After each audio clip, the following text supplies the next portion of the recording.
salue les personnes qui sont sur Internet en même temps, qui sont en direct sur Zoom. Que la grâce soit sur vous là où vous êtes.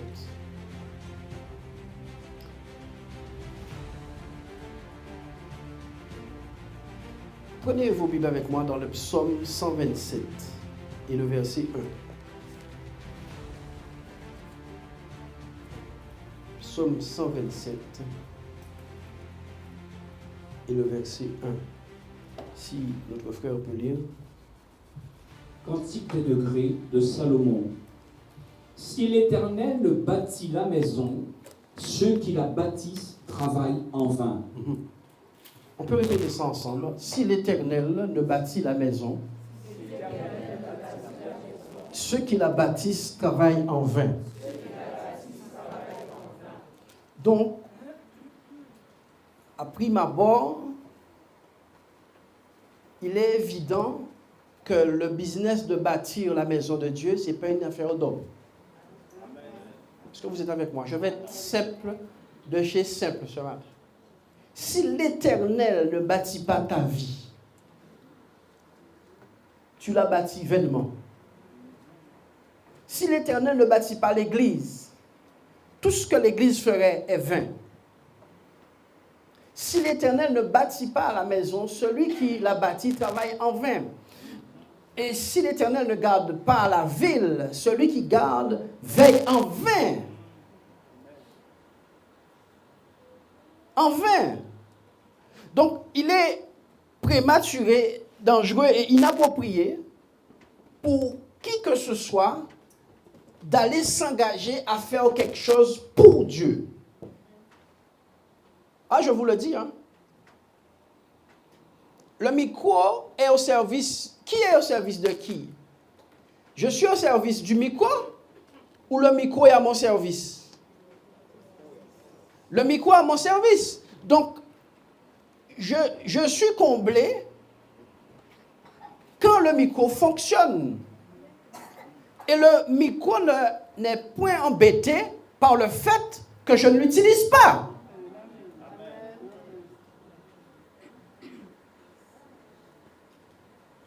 Puisque c'est l'Éternel qui bâtit. Donc, si c'est l'Éternel qui bâtit, toi, tu es quoi? Un instrument. Est-ce que vous me comprenez? Si c'est l'Éternel qui bâtit, nous sommes des instruments. Donc, l'instrument n'a pas d'état d'âme. Oh my God. L'instrument n'a pas d'état d'âme. L'instrument n'a pas d'état d'âme. C'est pour cela que notre service ne ressemble à rien. Parce que c'est nous qui faisons. Je vais faire ça, je vais faire ça. Mais la Bible nous parle prophétiquement que si ce n'est pas Dieu qui a pris le micro parle vainement. Amen.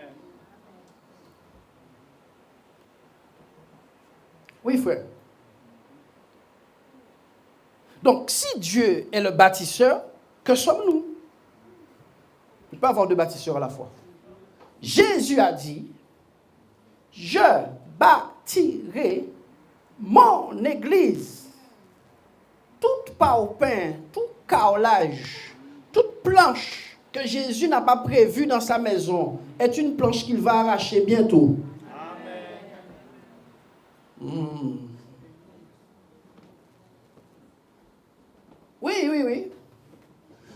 Toutes les fois que nous allons croire que nous sommes capables de notre force de faire quelque chose pour Dieu, nous allons essuyer un cuisant échec.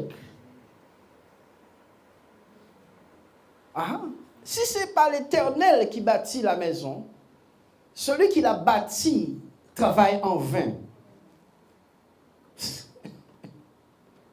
En vain, c'est-à-dire que Dieu ne connaît même pas cette construction. Aucune assurance pour cette construction, aucune décennale, parce que ce n'est pas dans les normes divines que la chose est faite.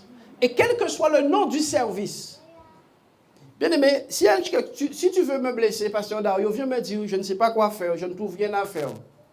Ou j'ai rien à faire, j'aimerais faire. Si tu parles comme ça, cela veut dire que quand le patron donnait les jobs tu n'écoutais pas. Tu ne m'as pas compris. Un chrétien ne peut pas venir et dire à son pasteur, je n'ai rien à faire. C'est que tu n'as pas entendu qu'au départ, qu'on t'a dit que la moisson est grande et qu'il y a peu d'ouvriers. Tes oreilles entendent ce que tu veux entendre. Le service de Dieu n'est pas dans l'église. Détrompez-vous. Marc, j'ai un message ce matin. Servir Dieu, ce n'est pas dans l'église. On prépare des gens dans l'église. On les affûte dans l'église pour aller moissonner. Écoutez bien ce que je vous dis. Écoutez bien ce que je vous dis. C'est pour cela que comme nous n'avons pas la vision des âmes, constamment nous sommes dans le business des querelles de place.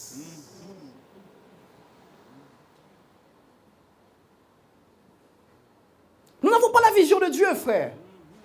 Ce qui nous anime, c'est de servir Dieu et non pas que Dieu se serve de nous. Amen. Que celui qui a un peu d'Esprit Saint comprenne ce que je dis. Nous sommes préoccupés. Qu'est-ce que je vais faire dans l'église? Je ne trouve rien à faire. Et frère, si tu es dans l'église et que tu ne trouves rien à faire et tu commences à être frustré, tu es dangereux pour toute la communauté. Tu es dangereux pour toute la communauté. Tu sais, je vais te dire pourquoi tu es dangereux pour la communauté. Parce que tu estimes que normalement tu devrais travailler dans l'assemblée. Or, Jésus n'a jamais demandé de travailler dans l'assemblée. Jamais. Jésus a dit qu'il a établi dans l'église des pasteurs, des apôtres, des prophètes, des évangélistes, des pasteurs et des docteurs pour le perfectionnement des saints en vue de l'œuvre du ministère. Donc, tu es dans l'église pour être perfectionné. On t'arrange bien et on t'envoie en vue du ministère. On t'envoie. Donc, quand cette pensée n'est pas dans le cœur des croyants, ils se trouvent dans l'église frustrés. On ne me donne rien à faire. Tu es dangereux. On a dit que la moisson est grande, il y a peu d'ouvriers. Je veux servir Dieu. Hey, Jésus cherche un ouvrier. Oh, frère David, tu me comprends. Jésus cherche un ouvrier à envoyer. Jésus cherche un ouvrier à envoyer pour faire son job à lui. L'église, c'est un centre de formation, pas un centre de promotion. L'église, c'est un endroit où on te prépare pour aller sauver les gens.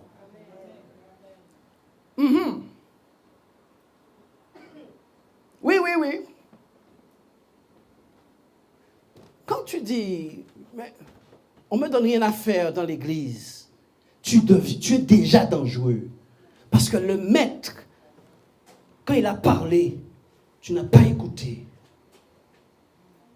J'ai jamais embêté mon pasteur, pas même une fois, pour faire quoi que ce soit dans aucune église. Et Dieu seul sait, j'ai passé des églises.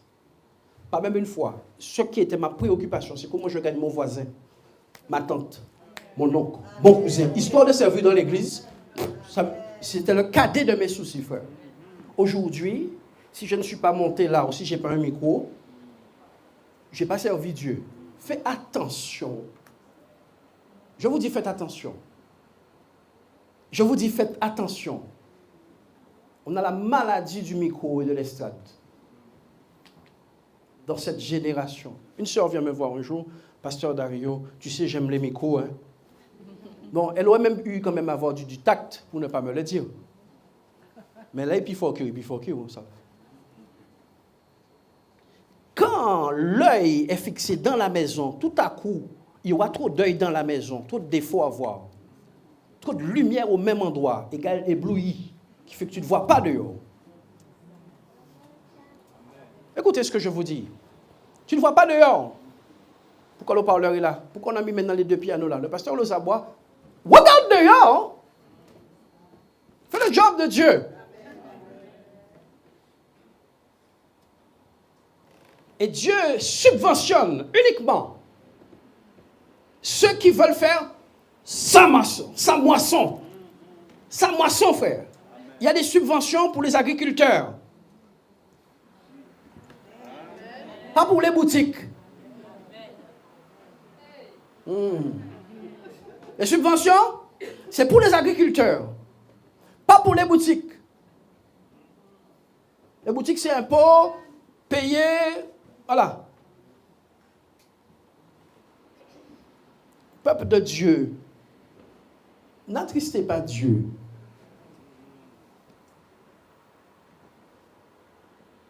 Il semble que dès qu'il s'agit de service dans l'église, les cœurs tournent.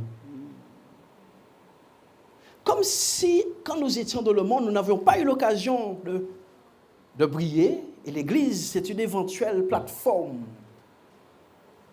Mais vous vous trompez.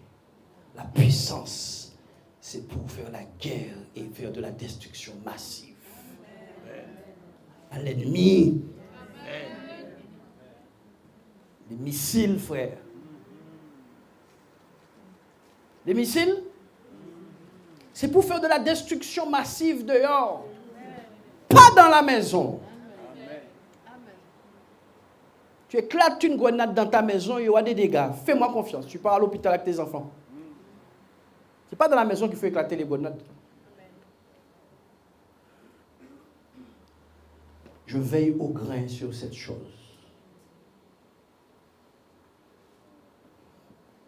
Parce que qu'est-ce qui s'est passé dans le cœur de Lucifer? Je veux servir dans la maison, sur le trône de Dieu. Ça fait trop longtemps que Dieu est Dieu dans cette maison. Je monterai sur le trône de Dieu. Je renverserai le Tout-Puissant. Et je me ferai moi-même Dieu. Veillez sur vos cœurs.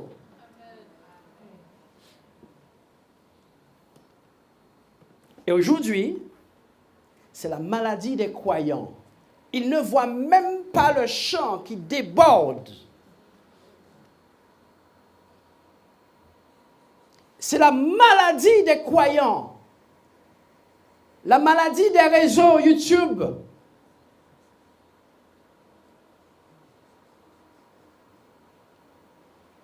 La maladie, frère.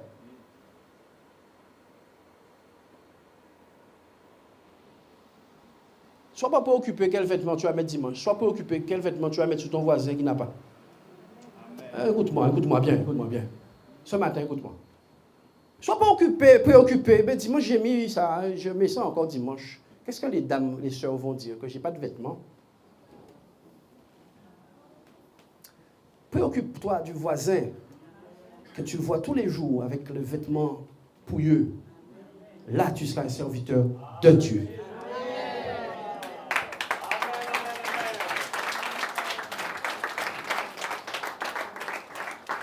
Frère, si le pasteur ne ramène pas le cœur des gens, ils se mangent entre eux.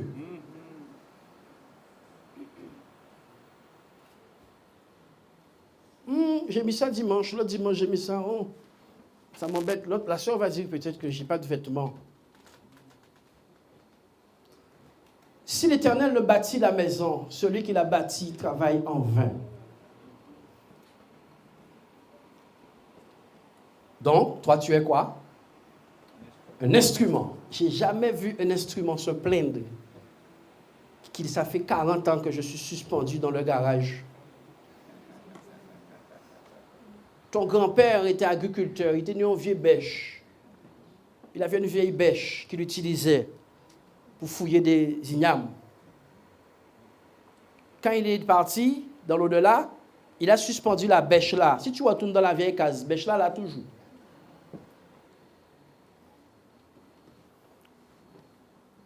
Et du moment qu'un homme viendra saisir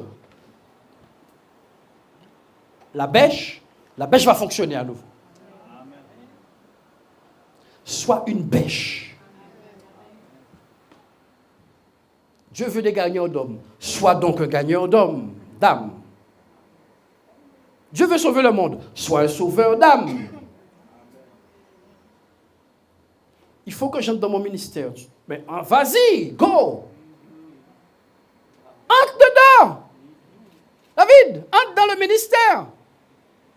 Moi qui t'empêche, tu connais c'est quoi le ministère? C'est sauver Les gens du dehors. Ça, c'est le ministère.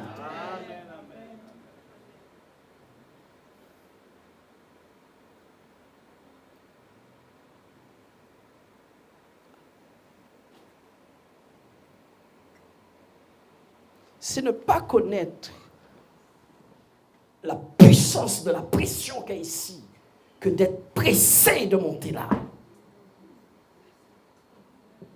C'est de l'ignorance à un haut niveau.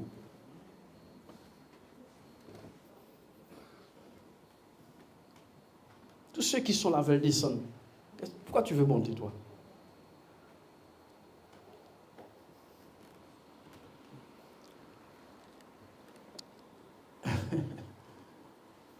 Ésaïe chapitre 2, verset 2. Et tous ceux maintenant qui veulent servir Dieu, s'il vous plaît, n'oubliez jamais le message que je vais donner maintenant. Ce que je vais dire là. Qui veut servir Dieu ici? Vous avez le droit de vouloir servir Dieu. Levez la main. Ouais, les mains ont diminué. Ouais. Vous voulez servir Dieu? Écoutez-moi. Devenez utilisable.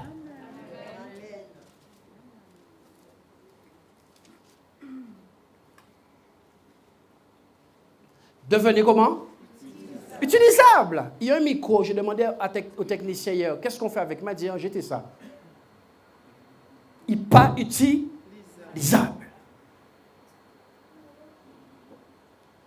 La chaussure que tu as en CM2, tu l'aimais bien? Elle fonctionne toujours?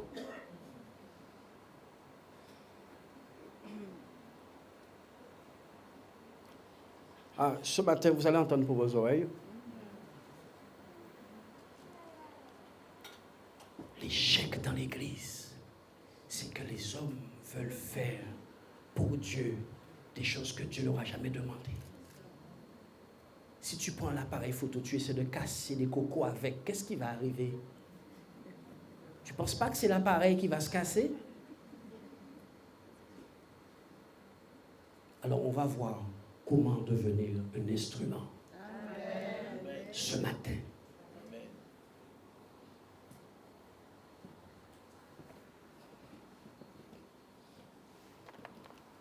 Oh. Ésaïe chapitre 2, verset 1. Prophétie d'Ésaïe, fils d'Amo, sur Juda et Jérusalem. Il arrivera dans la suite des temps que la montagne de la maison de l'Éternel... Il arrivera dans la suite des temps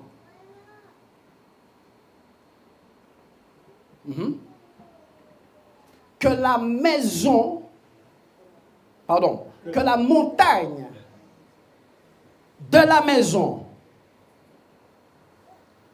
de l'Éternel sera fondée sur le sommet des montagnes. Sera fondée sur le sommet des montagnes. Qu'elle s'élèvera par-dessus les collines. Qu'elle s'élèvera par-dessus les collines. Et que toutes les nations y afflueront. Et que toutes les nations y afflueront. Nous allons nous arrêter sur ce premier passage. Il arrivera à la suite des temps. Sommes-nous dans la suite des temps? Donc cette parole nous concerne. Il arrivera dans la suite des temps que la montagne de la maison, dans la maison, il y a une montagne. Il arrivera dans la suite des temps que la montagne de la maison. Dites-moi la montagne de la maison. Ouais. La montagne de la maison de l'Éternel sera fondée sur le sommet des montagnes. Bon, je vais essayer d'expliquer ça. Bâtir pour Dieu réclame premièrement une montagne. Un homme montagne. Parce que jamais, c'est des murs qui n'ont jamais fait le job. David, aucun mur, aucun rideau n'a jamais fait le job. Donc, à la fin des temps, il y aura une montagne qui sera une personne qui va être bâtie, cette montagne-là va être bâtie, où ça? Sur le sommet des montagnes. Donc, lorsque quelqu'un veut servir Dieu, il doit comprendre que dans la pensée, in God's mindset, c'est bon? Ok, on va vérifier ça là. Dans la pensée de Dieu, toute personne qui veut le servir doit être fondamentalement une montagne. C'est-à-dire, dans la pensée de Dieu, tu ne peux pas penser servir Dieu de manière invisible. Je vais m'expliquer. Qui a déjà croisé une montagne ici? Si tu n'as pas croisé, dans quelques jours, tu vas la croiser. Qui a déjà vu une montagne? Laisse-moi t'expliquer une chose. La montagne est l'image de l'élément que tu ne peux même pas ignorer. Même si tu ne l'aimes pas. Je prêche pour ceux qui ont de l'esprit en eux ce matin. La montagne est le symbole de quelque chose qui est dans le paysage. La montagne, c'est l'image d'un élément qui est par la volonté de Dieu. Parce que personne n'a construit aucune montagne nulle part ici. Hein? Okay, tu as fait des petites dômes de sable devant ta maison pour faire ta maison, ok? Des petits sable en camion sable en camion ciment, d'accord? C'est pas de ce que je te parle. Aucun homme n'a jamais construit une montagne. Donc, avant qu'un homme puisse émerger,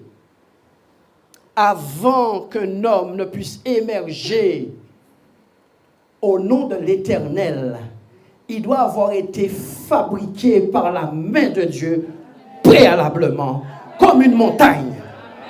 Cet homme doit être taillé d'abord. Écoutez-moi. Cet homme va devoir passer avant de passer devant les hommes. Il devra être passé devant Dieu. Validé comme une montagne. Positionné comme une montagne.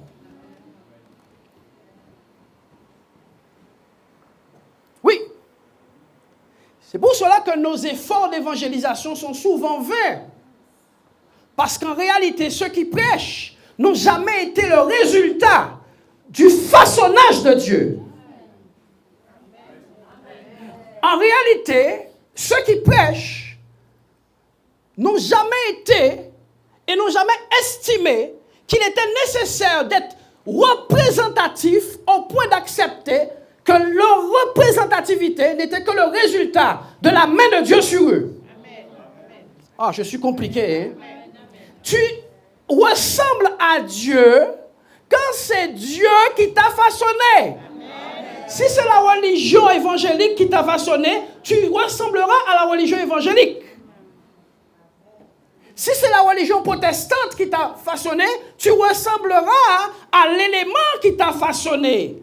Si c'est Dieu qui t'a façonné, tu es donc, bien que pas aimé, incontestablement inévitable. Si c'est Dieu qui t'a façonné, tu es peut-être pas aimé, mais incontestablement inévitable. Tu n'aimes pas la montagne, tu ne peux pas l'éviter, tu ne peux pas l'ignorer. Tu n'aimes pas la soufrière, tu ne peux pas l'ignorer. Donc, avant de servir Dieu, il faut comprendre la pensée de Dieu. Dieu ne veut pas que nous vivotons évangéliquement parlant. Que nous ayons notre petite assemblée par-ci, par-là, notre petite doctrine et nos petites querelles. Dieu veut que sa maison soit identifiée à une montagne qu'on ne peut pas ignorer. Quand tu vas à Saint-François,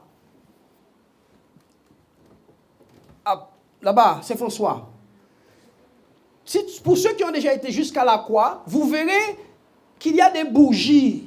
Qui a déjà été là-bas? Il y a des bougies par terre. Les gens vont faire de la sorcellerie là-haut. Parce qu'ils connaissent les règles. On appelle ça des hauts lieux. Dis ça avec moi, hauts lieux. Oh, l'église est trop ignorante. Amen. On appelle ça des hauts lieux. Les hauts lieux. les hauts lieux, des lieux où un homme va faire un effort physique pour interpeller un esprit. Un homme va faire un effort physique de marcher, aller jusqu'à cette montagne pour interpeller un esprit. Et la Bible nous dit, cette montagne, que la montagne de la maison de l'Éternel sera fondée sur le sommet des montagnes. Donc, il y a une dimension dans laquelle Dieu te donne un statut de montagne et il te dit, pour que tu sois dans la pensée, dans sa pensée, que tu puisses être efficace, que tu puisses être dans sa norme, tu dois être fabriqué là-haut. Tu dois être fabriqué où ça? Là-haut. Tu dois être fabriqué là-haut. Toute montagne fabriquée, j'ai fabriqué une montagne pour les enfants. Elle est au fond là, derrière. Je ne l'ai pas fabriquée en bas. Pour que Dieu soit représenté par toi, il faut que la personne qui ait fabriqué la montagne soit Dieu. Et il faut que le lieu soit là-haut. On y arrive. Je suis un peu ce matin, mais bon. Là-haut, c'est là-haut qu'on fabrique les montagnes. Les montagnes que Dieu veut présenter au monde sont fabriquées là-haut. Elle sera fondée sur le sommet des montagnes. Tous ceux qui veulent servir Dieu sans faire des efforts pour monter là-haut, pour être transformés en forme de montagne, oubliez ça. Il n'y a aucune montagne où tu fais que monter. Oh. Va à la Dominique, quoi. Le toboggan, tu fais comme ça. Tu n'as pas vu les mollets des Dominicains? Il n'y a aucune... Frère, on ne comprend pas la pensée de Dieu. Quand il n'y a pas d'effort pour être conforme, on donne une falsification au monde. Quand les prétendants, serviteurs, servantes de Dieu ne font pas d'effort de conformité, ils donnent au monde une falsification religieuse, une fausse image de Dieu.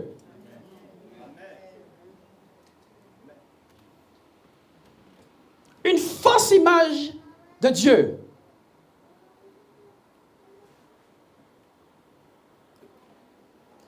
Parce que Dieu n'a jamais voulu passer pour ridicule devant qui que ce soit.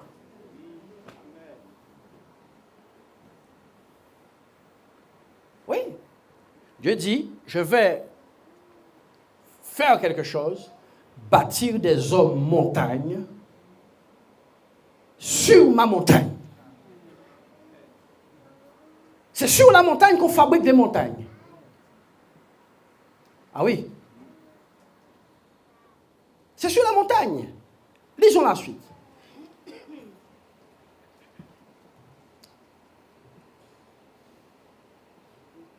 Des peuples s'y rendront en foule. Bon, la conséquence, quand tu seras une montagne faite et façonnée selon Dieu, la preuve que c'est Dieu qui t'a façonné, c'est que les foules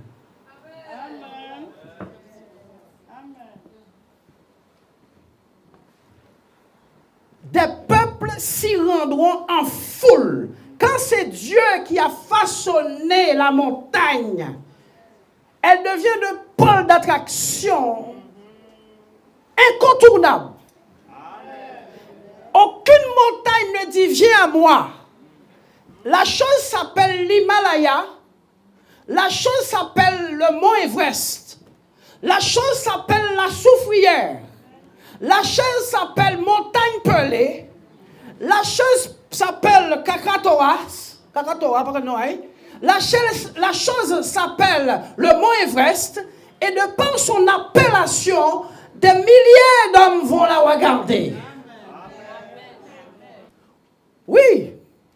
Jusqu'à ce que Dieu trouve un homme montagne, une femme montagne, l'évangélisation ne sera qu'un labeur évangélique.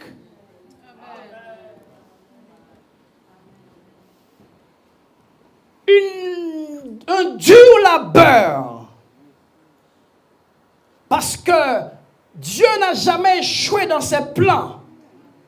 C'est ceux qui s'engagent dans les choses de Dieu qui font des raccourcis de préparation. Frère, viens, je t'aime bien, prêche. OK.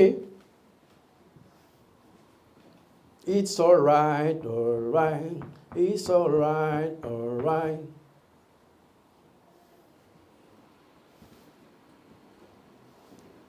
Frère, tu parles bien, prêche.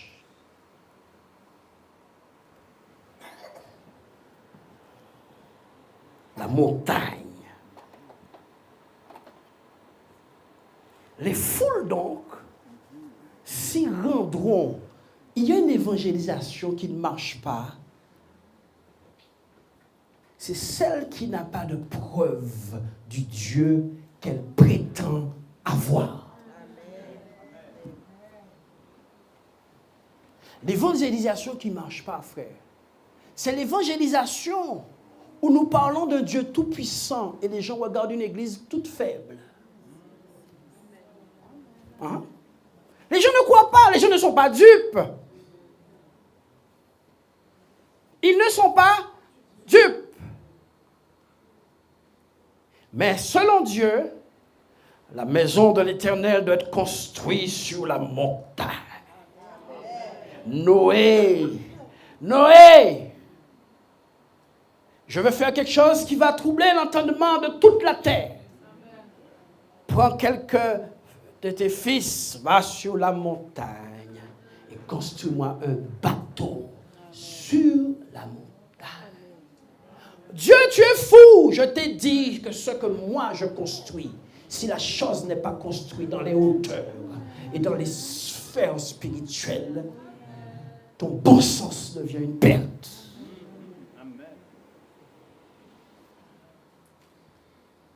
Dieu demande à Noé de construire un bateau sur la montagne. Ce n'est pas le non-sens de Dieu qui prime. C'est pas ça. Le non-sens selon les hommes.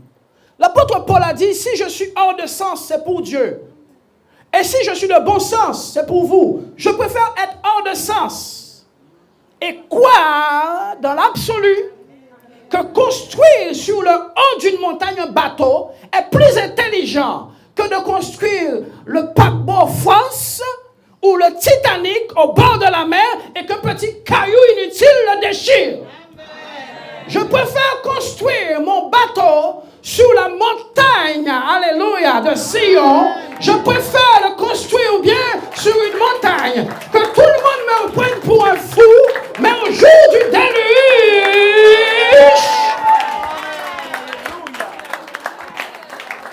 au jour du déluge, la sagesse de Dieu est révélée.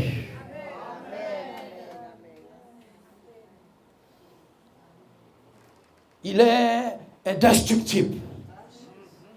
On l'a dit qu'il ne coule jamais.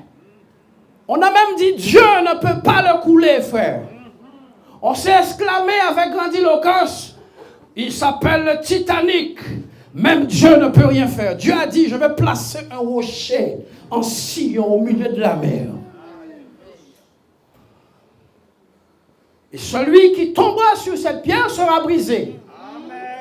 Mais celui qui tombe sur cette pierre sera écrasé. Le Titanic part en navigation avec une prophétie morbide sur elle. Même Dieu ne peut rien faire. Écoute-moi bien, fais toutes sortes de choses, pas tenter mon Dieu.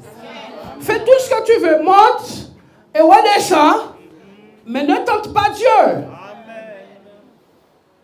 Le bateau le plus providentiel, c'est celui qui est construit sur la montagne.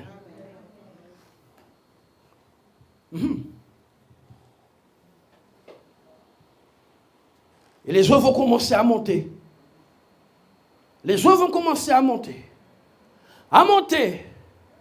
À monter. Parce que les eaux ont rendez-vous sur la montagne. Les eaux ont rendez-vous sur la montagne avec Dieu. Et les hommes qui écoutent Dieu savent que le rendez-vous, c'est sur la montagne.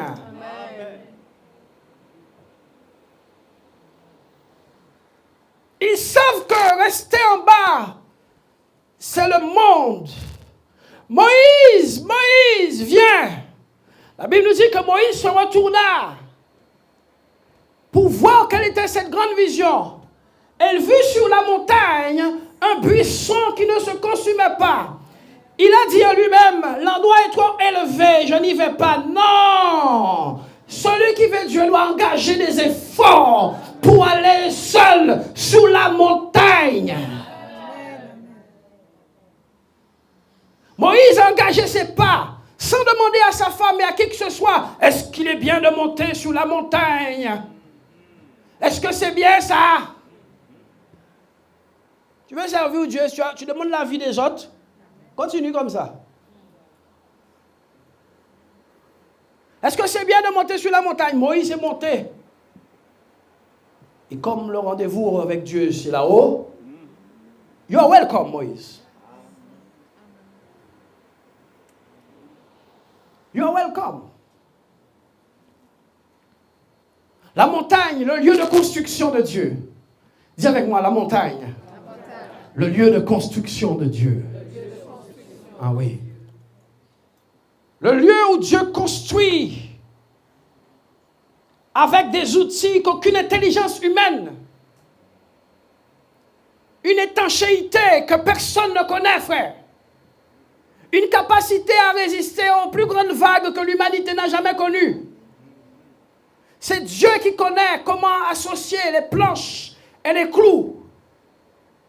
Et tous ceux qui ne veulent pas être formés par la main de Dieu seront sauvagement engloutis par le déluge qui vient sur ce monde.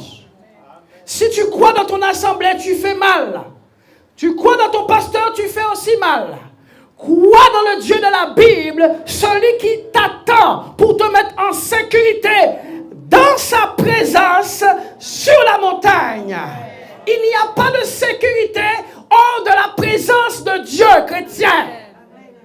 Quelle que soit ta dénomination, quelle que soit l'assemblée dans laquelle tu vas, quelle que soit l'éloquence que ton église a au travers du monde, si Dieu ne te trouve pas au-dessus de la montagne de Dieu en train d'être fabriqué pour supporter les flots à venir, tu périras comme tous les autres.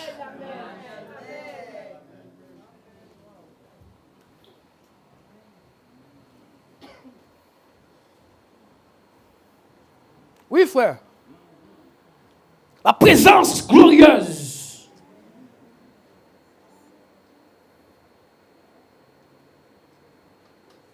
Les nations doivent affluer normalement vers l'église. Ils ne le font pas. Pourquoi? Parce que l'église ressemble à un petit mont de sable. L'église ressemble à un petit tas de sable qu'un enfant a fait avec son seau. Oui, la montagne, le lieu où les outils sont rendus conformes aux fabricants. Quand Dieu fabrique un homme, il l'emmène sur la montagne et pendant qu'il est là-haut, Dieu met son seau. Boum. Amen. C'est ça? Dieu met son seau et tu peux dire après, ça c'est le doigt de Dieu. Amen. Ça c'est le doigt de Dieu. C'est la main de Dieu qui a façonné cet homme. C'est la main de Dieu. C'est la main de Dieu qui l'a façonné. C'est la main de Dieu. Mais nous voulons être façonnés par l'école biblique. Nous voulons être façonnés par des doctrines d'hommes. Nous voulons être façonnés par notre mouvement évangélique. Qui montera à la montagne de Dieu, dit le Seigneur ce matin? Qui ira sur sa montagne sainte? Qui osera se confronter au Tout-Puissant? Qui va oser se frotter à sa magnifique présence? Qui va accepter d'être envahi par ses ondées? qui va accepter l'attouchement divin au point de ne plus avoir besoin de dire il est de Dieu ou pas. Quand un homme a été touché de Dieu, il est possible, je dis impossible, que ceux qui regardent trouvent quelque chose de normal dans cet homme. Car la main de Dieu laisse une empreinte indélébile et indiscutable sur toute personne qui a rencontré Dieu. It's impossible. Mais non, je dois trouver comment passer devant ce frère ou cette sœur. Oh, piètre vision. Piètre vision. Des peuples iront en foule. Qu'est-ce que cette montagne a comme cela, mon frère, pour attirer les foules? Pourquoi est-ce qu'on part à Kinshasa rencontrer ces prophètes? Parce qu'ils sont devenus des montagnes. Ah, que tu le veuilles ou non, pasteur, que tu veux le ou non, mon frère, il y a des hommes dans ce monde qui ont réussi à rester dans leur pays et être tellement haut qu'aucune nation ne peut les ignorer.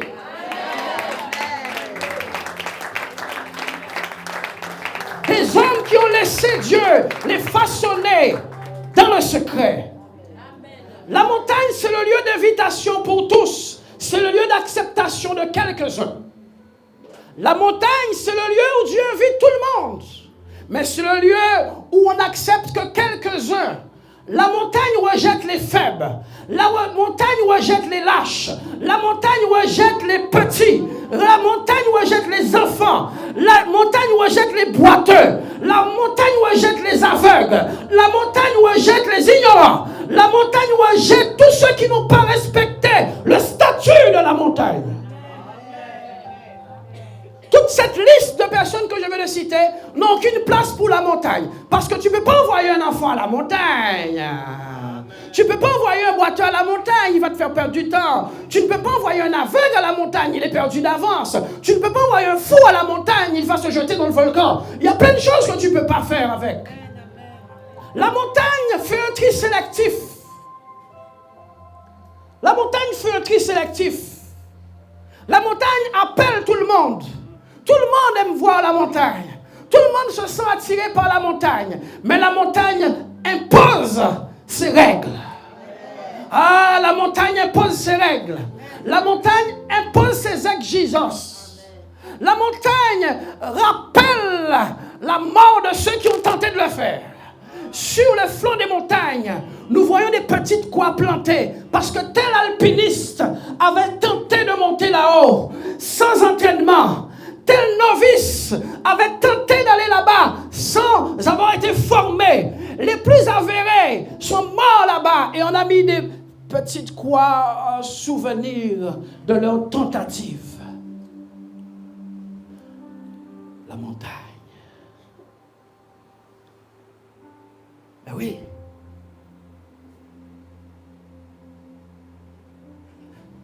Des peuples s'y rendront en foule et diront: montons à la montagne de l'Éternel, à la maison de Dieu. Si l'église et ta vie n'est pas bâtie là-haut, elle n'attire personne.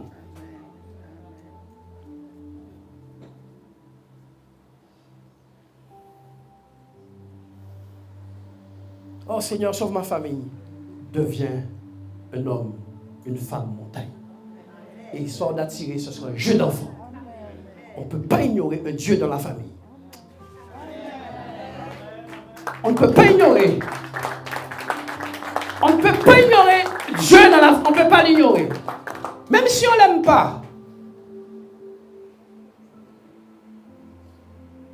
Tu dois être une source de guérison pour ta famille. Une source de délivrance pour ta famille, pour ton quartier, pour ta ville.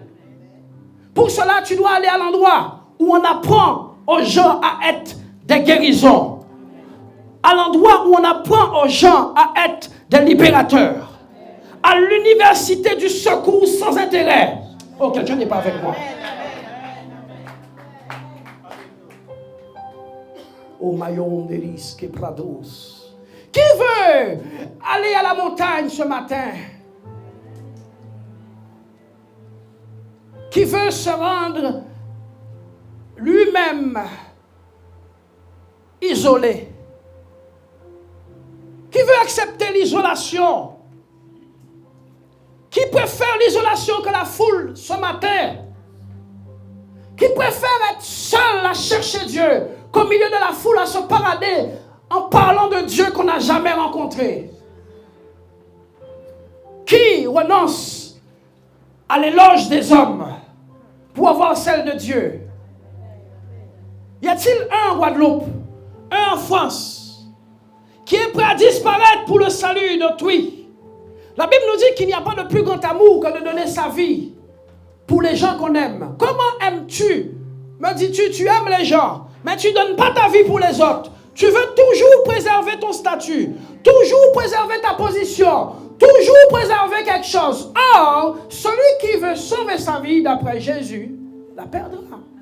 Mais celui qui la perdra à cause de moi, la retrouvera. L'évangile, ce ne sont pas des mots.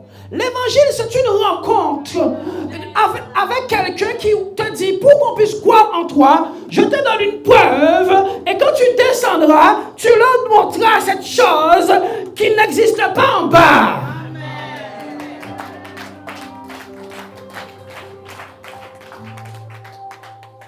Oui. Preach, preach, preach, preach, talk, talk, talk, talk, talk, talk, just talk. Talk about Jesus, speak about Jesus, preach about Jesus, know something about Jesus, open your Bible with Jesus, without Jesus. On peut faire toutes ces choses-là, ça, sans Jésus. Tu connais without?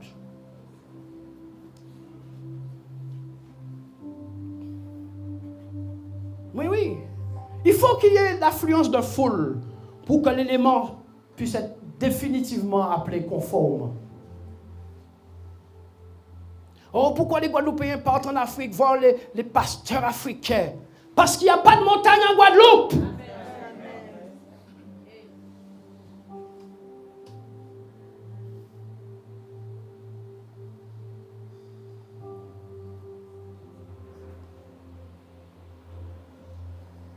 Jusqu'à ce que je meure, je ne change pas mon message pour faire plaisir à qui que ce soit. Il n'y en a pas. Danser, ils savent danser mieux que nous dehors. Chanter, ils ont déjà fait 4 singles, t'as pas fait un. Vu YouTube, ils ont plus de vues que toi. L'argent, pas même parler de ça. Ou Azé. Notoriété, longtemps plus que toi. Tu penses que c'est ça? Laisse-moi vous dire une chose, frères et sœurs. La montagne appelle quelqu'un. La montagne a une particularité, c'est qu'elle a un ultrason. Moïse.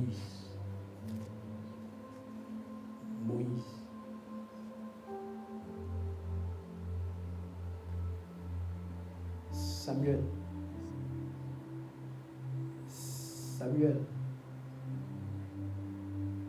Marie.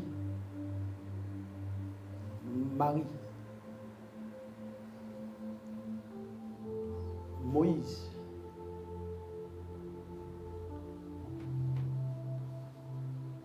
La montagne a un oh, heavenly calling. Oh, Maïs, Cabro, it is Tabrogedi. Heavenly calling, l'appel du ciel. Qui est-ce que la montagne appelle ce matin? Détrompez-vous. Je ne vous ai pas dit de ne rien faire dans l'église, mais surveillez qu'est-ce qui vous motive. Parce que si tu ne surveilles pas ce qui te motive, la chose qui te motive va te tuer. Les nations afflueront. Allons à la maison de Jacob afin qu'il nous enseigne. Il a un enseignement là-haut qu'on n'entend pas là-bas. Afin qu'il nous enseigne ses voies et que nous marchions dans ses sentiers. Car de Sion sortira la loi, de Jérusalem la parole de l'Éternel. À moins que tu n'aies gravi cette montagne, tu n'as pas l'enseignement venant du ciel. Tu vas parler évangéliquement correct, spirituellement faux. Tu peux être évangéliquement correct et spirituellement faux. Évangéliquement, ça paraît correct et spirituellement faux. Bien-aimé, je suis désolé, même si je me fais des ennemis en disant ça, ce n'est pas grave. Marcher dans les rues en proclamant Jésus avec des panneaux, c'est pas ça la montagne. Ça, c'est une preuve massive d'une incapacité à faire autre chose que ça.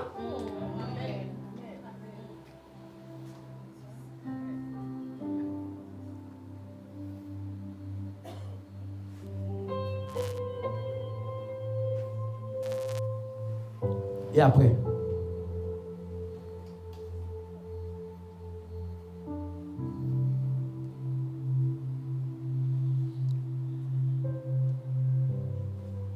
quel diable vas-tu impressionner en marchant dans les rues?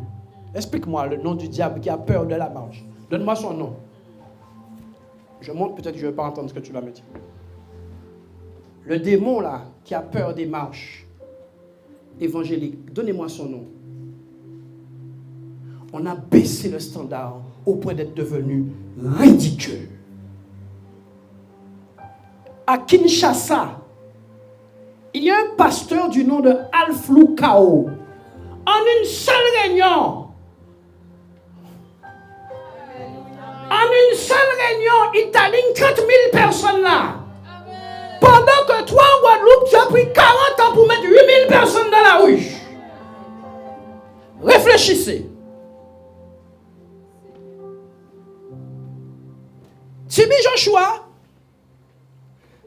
dans un stade, il remplit 75 000 places en une soirée. Quand il a fini de prêcher, c'est 200 000 conversions. C'est des engagements à l'appel. Concernant les guérisons, on ne les compte plus. Et les délivrances, on ne les compte plus. Parce qu'il y a un homme montagne au Nigeria.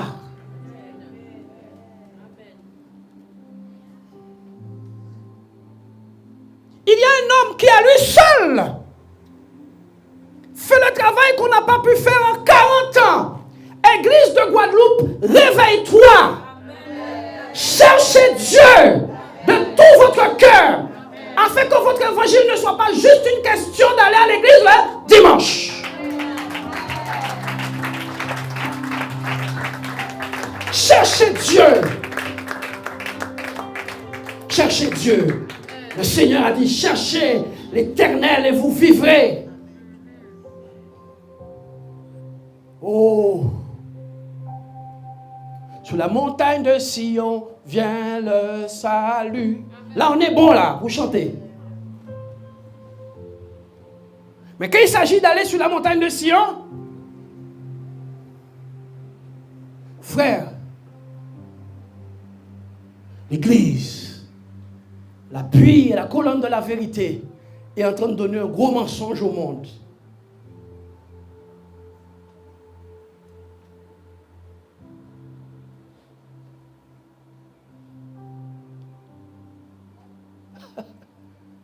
Comment tu vas chez le docteur, il te dit, c'est quoi ça, hein? C'est une seringue, c'est quoi là?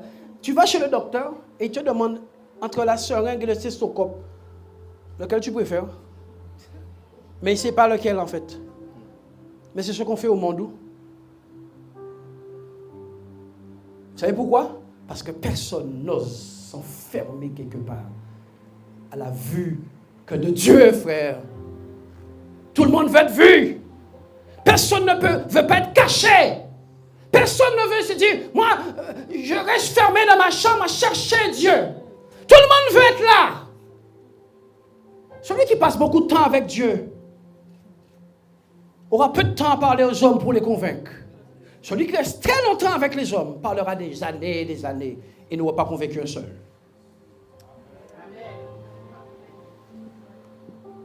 La montagne, lorsqu'elle appelle son candidat, elle le dépouille. La montagne. Je te parle de cette fameuse montagne de la prière. Je ne parle pas de la soufrière. Je te parle de la montagne secrète, l'âme secrète de Jésus. J'ai commencé ce matin à répertorier le nombre de fois que la Bible nous dit que Jésus est descendu de la montagne. J'ai dû arrêter, Marc. La montagne, c'est le choix de mise à part afin de présenter un Dieu que nous aurons effectivement rencontré. Pas un Dieu que nous avons entendu parler. Lorsque les hommes malades de la Bible furent malades, ils avaient entendu parler de Dieu glorieux. Ils ont dit, quand on va le croiser, il va nous guérir. Ils avaient confiance dans le Dieu Tout-Puissant. Les disciples avaient intérêt d'être représentatifs de ce Dieu que ces gens avaient entendu parler. La Bible nous dit qu'au moment donné, il fallait chasser un démon. Jésus a tenu les disciples. Il dit, mais jusqu'à quand vous supporterai-je? Jusqu'à quand serai-je avec vous? Vous n'êtes pas représentatif de mon royaume. Je suis obligé de venir faire le job. Je prie que quelqu'un réponde ce matin à l'appel de Dieu sur la montagne de la prière ce matin.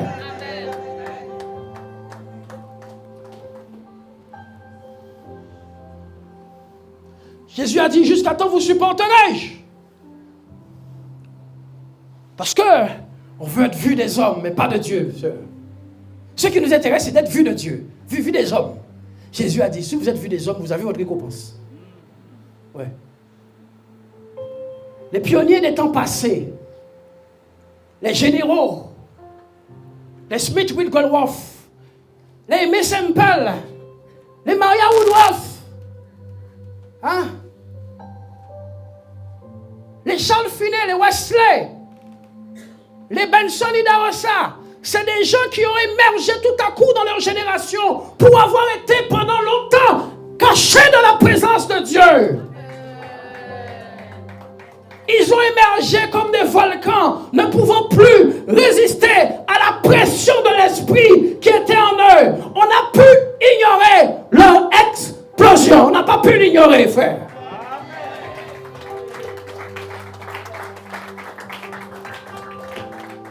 On n'a pas pu ignorer.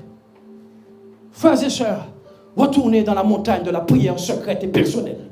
Retournez vite. Parce qu'aujourd'hui, personne ne prie. YouTube. Mais petit YouTube. YouTube. Tu as déjà eu tellement de YouTube. Pasteur Intel a dit ça. Pasteur Intel a dit ça. Kamambiri a dit ça. Marcelo a dit ça. Dario a dit ça. Dompia a dit ça. Que t'a dit Dieu? Que t'a dit Dieu? Que t'a dit Dieu? Va dans la présence de Dieu, ma soeur. Parce qu'il y a un malheur qui arrive sur la Guadeloupe.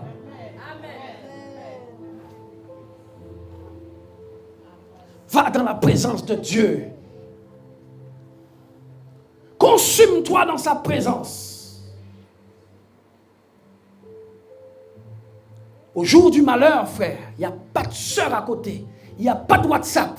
Il n'y a pas de message. Il n'y a rien. Il n'y a pas d'internet. Il n'y a rien. Il y a toi et ta vie avec Dieu. Et ta communion. Si elle eût existé un jour.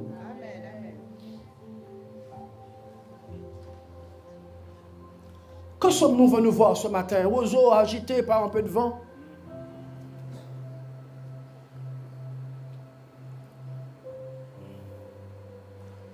La montagne, la nation et les nations vont affluer quand ils verront une montagne.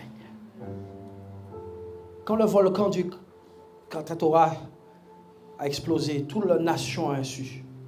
On dit qu'on a entendu l'explosion à combien de milliers de kilomètres? La montagne. La montagne, elle ne dit pas, il faut venir à moi. Elle se présente dans le paysage. Qui peut l'ignorer? Lisons la suite. J'ai presque fini ce matin. Il sera le juge des nations, Oui. l'arbitre d'un grand nombre de peuples. Uh-huh. De leurs glaives, ils forgeront des hoyaux, et de leurs lances des serpes. Mhm. Une nation ne tirera plus l'épée contre une autre, et l'on n'apprendra plus la guerre. Voilà. La montagne.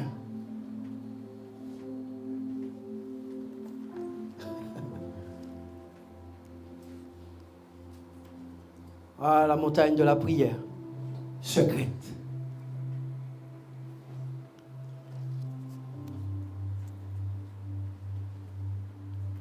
Luc, chapitre 6, verset 12.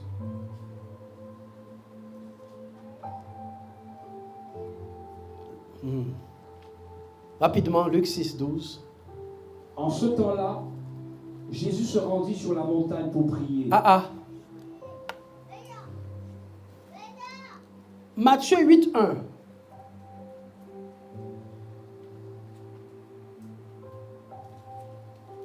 Lorsque Jésus fut descendu de la montagne, Ok, Matthieu 28, 16.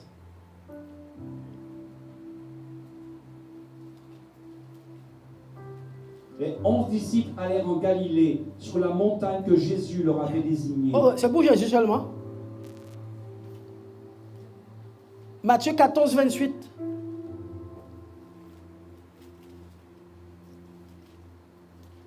Pierre lui répondit, Seigneur, si c'est toi, ordonne que j'aille vers toi sur les eaux. Oui.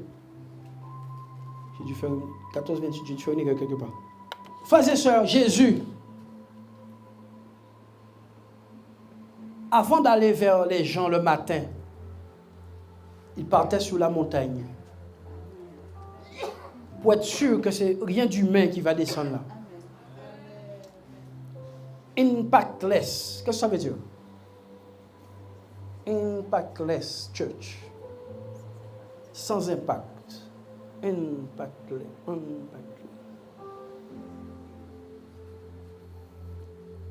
Écoutez-moi, frères et sœurs, je vais m'arrêter ce matin.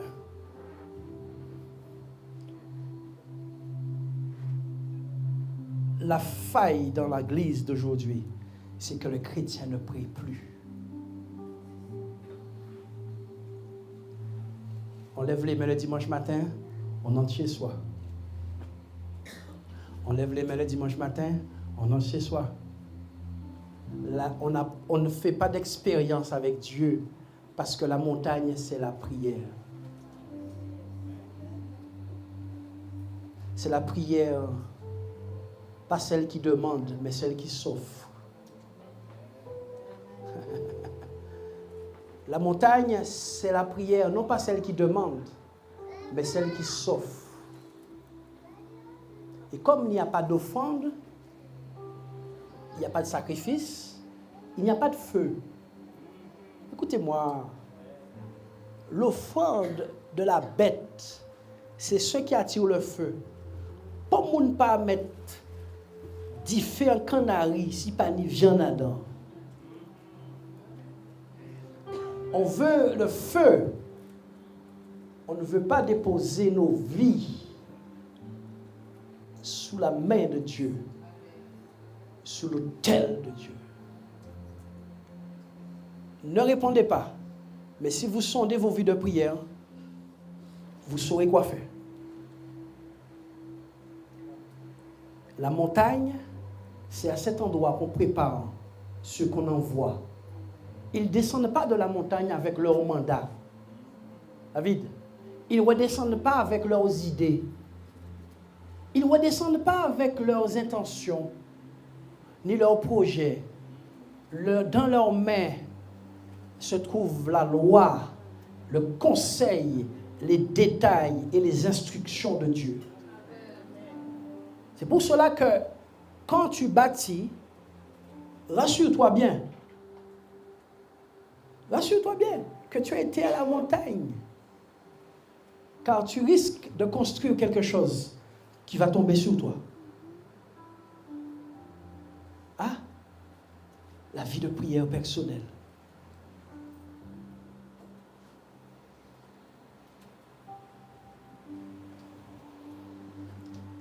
Je ne vous fais pas un procès ce matin, je me mets moi-même dedans.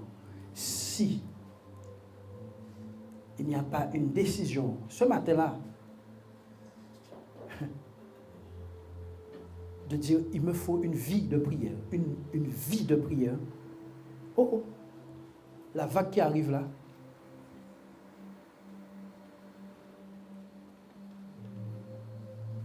J'aurais aimé porter autre message ce matin. Mais je suis un serviteur inutile. Dieu m'a dit de montrer aux gens où construire leur vie pendant qu'il reste 2 minutes. Tu construis ta vie dans la prière, pas dans les impositions des mains ni dans les prophéties. Tu construis ta vie dans la vie de prière secrète. On the secret place.